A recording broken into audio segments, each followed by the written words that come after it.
Welcome back to the NBC Sports Studio here at Levi's Stadium. The Whitney Wildcats have been given the nickname Cardiac Cats after winning their first two playoff games in walk-off fashion. The Cats enter their three-game series with Oak Ridge this week, winning Game 1 8-4. It will be the Trojans' mission to extend the series to a Game 3 in our first SunPower Electric game tonight. Brian Mueller was there.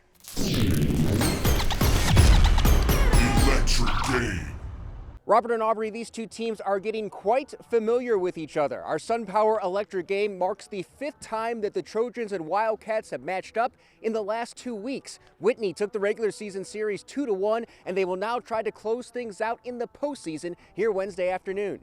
Our North Pitcher of the Year, Jace Gilmore, will not be on the mound because he started Monday, but he is also one of Whitney's best hitters with a .360 average and 2 homers.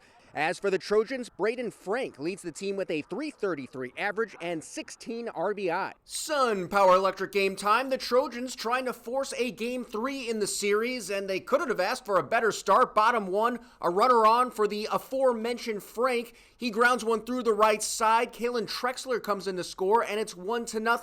Later in the inning, ORESKES hits it to a similar spot, and that one finds the grass. Frank finds the plate, and Oak Ridge now leads 2-0. But they were not done in the inning. Jake Fields continues the assault on right field, another base hit. ORESKES scores, and the Trojans lead by 3 after 1.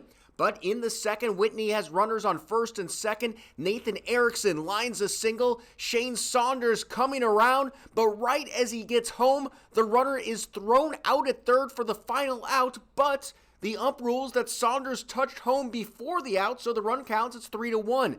To the fourth now, second and third for Whitney. Sam Thawley strokes this to right. Gilmore scores to make it 3-2. The Wildcats would tie it on a sac fly. Then Luke Euler puts Whitney on top as he grounds this into right for a base hit. Thawley comes sliding in with the go-ahead run to make it 4-3. Whitney now has the bases loaded in the inning, and Tyler Allen comes through with a liner to right. 2 runs come in, and Whitney erupts with a 5-run fourth to make it 6-3. Just as important was Gavin McClendon settling down on the mound. He held the Trojans scoreless in his final 4 innings of work after that 3-run first. The Trojans down to their final out in the game. It's a fly ball to left, and that will do it. The Wildcats will play for their first sectional title in school history Thursday against McClatchy. That calls for a nice post-game pose. 6-3 is the final. I spoke with Gavin after the game about bouncing back from that first inning.